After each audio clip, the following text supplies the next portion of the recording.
Bismillahirrahmanirrahim. Assalamualaikum warahmatullahi wabarakatuh. Sahabat yang beriman, pernahkah Anda mengalami mimpi bertemu dengan orang yang sudah meninggal dunia? Berikut penjelasannya menurut Islam. Mengalami mimpi bertemu orang yang sudah meninggal dunia mungkin terdengar menyeramkan.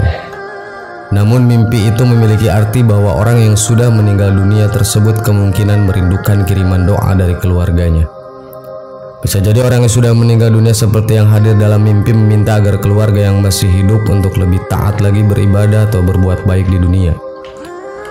Sebagian ulama mengatakan bahwa arwah orang-orang yang mati dicabut bila mereka mati. Begitu pula arwah orang-orang yang hidup dicabut bila mereka tidur. Lalu mereka saling kenal menurut apa yang telah dikehendaki oleh Allah Subhanahu wa taala.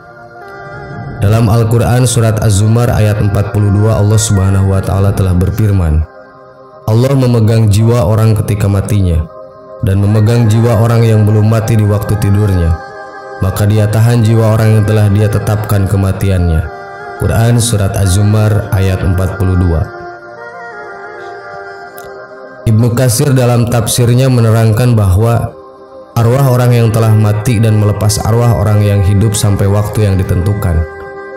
Berkaitan dengan mimpi bertemu orang yang sudah meninggal dunia, banyak juga ulama yang mengalaminya. Mereka bertemu dengan orang-orang soleh dalam mimpinya. Salah satunya adalah apa yang telah disampaikan keluarga Asim al-Juhdari yang telah menceritakan bahwa ia pernah melihat Asim al-Juhdari dalam mimpinya setelah Asim meninggal dunia. Lalu lelaki itu bertanya, "Bukankah kamu telah mati?" Asim menjawab, "Benar."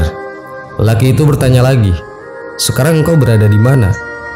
Asim menjawab, "Saya, demi Allah, berada di suatu taman dari taman surga bersama sejumlah teman-temanku. Kami berkumpul setiap malam Jumat dan pagi harinya di tempat Bakar ibnu Abdullah al-Muzanni. Maka kami menerima berita-berita tentang kalian." Lalu lelaki itu bertanya lagi, "Apakah yang berkumpul itu tubuh kalian atau arwah kalian?" Asim menjawab, "Mustahil bila yang berkumpul adalah jasad kami, karena jasad kami telah hancur luluh dan yang dapat bertemu hanyalah arwah kami saja." Lelaki itu bertanya lagi, "Apakah kalian mengetahui bila kami berziarah kepada kalian?" Asim menjawab, "Kami mengetahuinya pada petang hari Jumat dan seluruh hari Jumat, serta malam hari Sabtu hingga matahari terbit." Lelaki itu bertanya lagi, "Mengapa demikian? Bukan pada hari-hari lainnya?" Asim menjawab, "Berkat keutamaan dan kebesaran hari Jumat." Dalam riwayat lain disebutkan bahwa Utsman ibnu Suwaid al-Tapawi mengatakan bahwa ibunya adalah ahli ibadah yang dikenal dengan julukan Rahibah. Ketika ajalnya telah dekat, Rahibah mengangkat kepalanya ke arah langit lalu berdoa, "Wahai Tuhan yang menjadi harapan dan dambaanku selama hidup dan matiku, janganlah Engkau menjadikan aku terhina saat matiku, dan janganlah Engkau menjadikan diriku berasa asing dalam kesendirianku." Setelah ia meninggal dunia, Utsman ibnu Suwaid selalu menziarahi kuburnya setiap hari Jumat, mendoakannya serta memohonkan ampunan buatnya juga buat ahli kubur lainnya. Pada suatu malam, aku melihat ibuku dalam mimpi. Maka aku bertanya kepadanya, "Ibu, bagaimana apakah keadaanmu?" Ia menjawab, "Anakku, sesungguhnya maut itu benar-benar merupakan musibah yang sangat keras. Dan sesungguhnya aku segala puji bagi Allah benar-benar ada di alam barzah yang terpuji yang penuh dengan bau yang harum dan dihamparankan pada kain sutra yang tebal dan yang tipis sampai hari berbangkit nanti." Aku bertanya kepadanya, "Apakah engkau mempunyai keperluan?" Ia menjawab, "Iya." Aku bertanya, "Keperluan apa?" Ia menjawab, "Janganlah engkau meninggalkan kebiasaanmu menziarahi kami dan mendoakan bagi kami. Karena sesungguhnya aku benar-benar merasa gembira dengan kedatanganmu pada hari Jumat. Jika engkau tiba dari rumah keluargamu, maka dikatakan kepadaku, 'Hai Rahibah, inilah putramu yang telah datang,' maka bergembiralah. Dengan demikian, bergembiralah semua orang mati yang ada di sekitarku." Mimpi kerap disebut bunga tidur, merupakan gambaran atau pengalaman bawah sadar yang melibatkan semua indera sewaktu tidur. Terkadang mimpi itu indah, ada kalanya juga mimpi itu buruk. Rasulullah SAW memberikan tuntunan kepada umatnya jika mengalami mimpi yang disukai, yaitu hendaknya untuk mengucapkan alhamdulillah atau memuji Allah Subhanahu wa taala, karena sebenarnya mimpi itu berasal dari Allah Subhanahu wa taala. Sedangkan jika mendapati mimpi buruk, kita dianjurkan untuk meminta perlindungan kepada Allah karena bisa jadi mimpi itu dari setan. Hal ini seperti disebutkan dalam hadis yang diriwayatkan oleh Abi Sa'id Al-Khudri bahwa Rasulullah SAW telah bersabda, "Jika salah seorang di antara kalian bermimpi yang ia sukai, sebenarnya mimpi tersebut berasal dari Allah, maka hendaklah ia memuji Allah karenanya dan ceritakanlah. Adapun jika ia bermimpi selainnya yang tidak disukai, maka itu berasal dari setan, maka hendaklah ia meminta perlindungan dari keburukannya dan jangan menceritakannya kepada orang lain sehingga tidak membahayakannya." Hadis riwayat Bukhari. Sahabat yang beriman, demikian penjelasan tentang arti mimpi bertemu orang yang sudah meninggal dunia. Terkadang kejadian dalam mimpi bisa membuat seseorang khawatir, senang, sedih, atau ketakutan. Bahkan kejadian di mimpi itu terasa seperti kenyataan. Mungkin sebagian orang yang menganggap mimpi hanyalah bunga tidur saja. Namun sebenarnya mimpi memiliki banyak arti yang bisa dijadikan sebagai pertanda kehidupan di masa depan. Seperti mimpi bertemu orang yang sudah meninggal dunia. Wallahu a'lam. Assalamualaikum warahmatullahi wabarakatuh. Bismillahirrahmanirrahim. Assalamualaikum warahmatullahi wabarakatuh. Sahabat yang beriman, lidah umumnya berfungsi sebagai alat pengecap rasa makanan bagi manusia. Selain itu, lidah juga digunakan sebagai alat berkomunikasi. Tak hanya pada manusia, lidah juga dianugerahkan kepada sebagian hewan lainnya. Akan tetapi, tahukah kamu hewan yang tergolong tidak memiliki lidah? Jika diperhatikan, ikan rupanya tidak memiliki lidah. Hal tersebut membuat kita bertanya-tanya, mengapa ikan adalah hewan yang tidak memiliki lidah?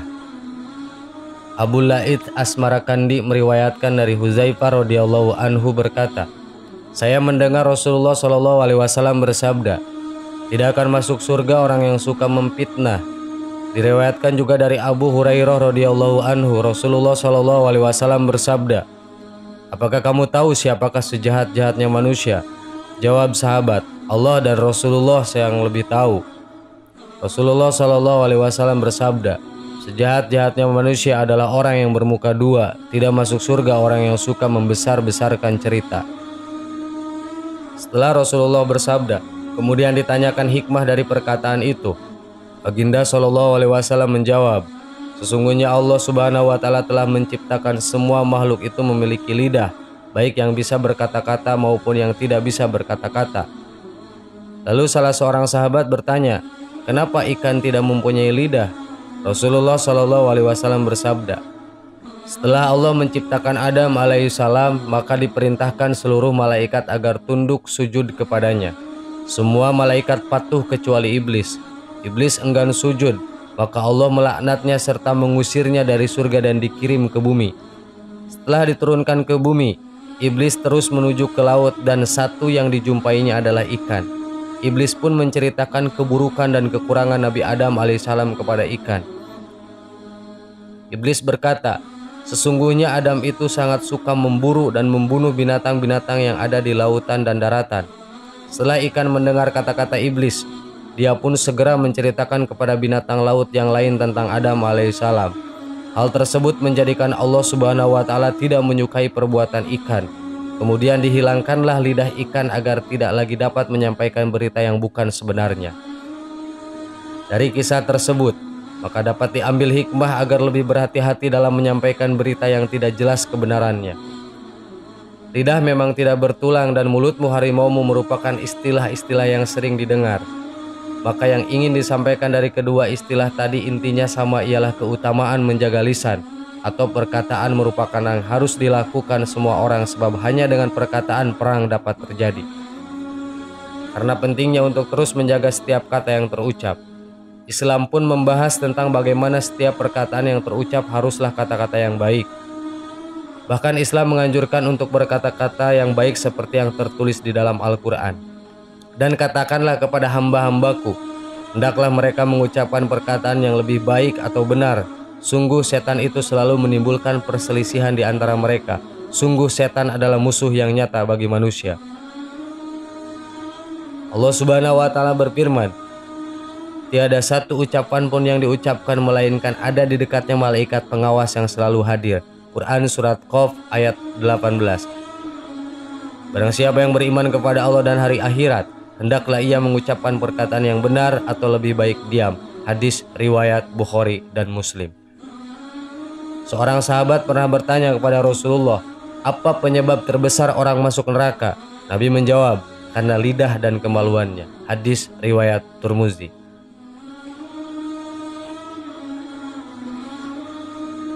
Sahabat yang beriman, semoga kita semua tetap istiqomah untuk menjaga lisan kita dengan perkataan yang baik-baik saja. Amin. Wallahu alam. Wassalamualaikum warahmatullahi wabarakatuh.